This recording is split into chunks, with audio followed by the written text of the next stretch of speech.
This dish started as a Chinese New Year cook-off with a friend last year. I recreated at home, and this is that version. Chinese stuffed gluten balls with pork.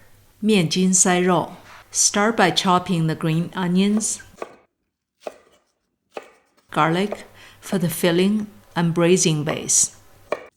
Add chopped green onions and season the pork with ginger water, soy sauce, dark soy, oyster sauce, Shaoxing wine, sesame oil, and an egg. Then mix in one direction until the pork turns sticky and cohesive. This step matters.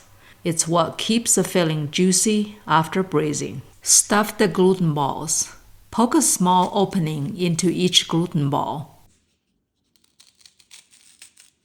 and gently stuff it with the pork. You want it full, but not overfilled. The gluten should hold its shape. I had extra filling, so I stuff a few fried tofu puffs as well. Same method.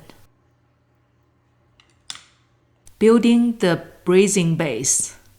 Sauté green onions and garlic with some olive oil over medium heat. Then add star anise, bay leaves, and a few pieces of rock sugar.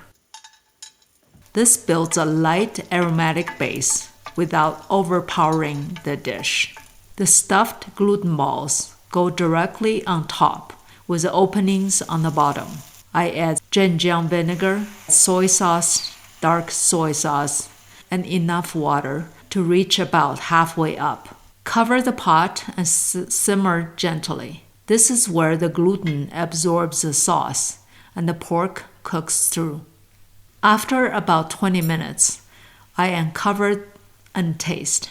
I'm looking for balance of flavor. Savor first, a gentle sweetness, and just enough acidity from the vinegar. I turn the gluten balls so all sides absorb flavor. Then let the sauce reduce until lightly syrupy, not dry, not soupy, just enough to coat. To finish, I garnish with green onions and drizzle a little sesame oil. Serve it simply with steamed rice and let the texture do the work. Thanks for cooking along at Lay's Kitchen, where flavors are without borders.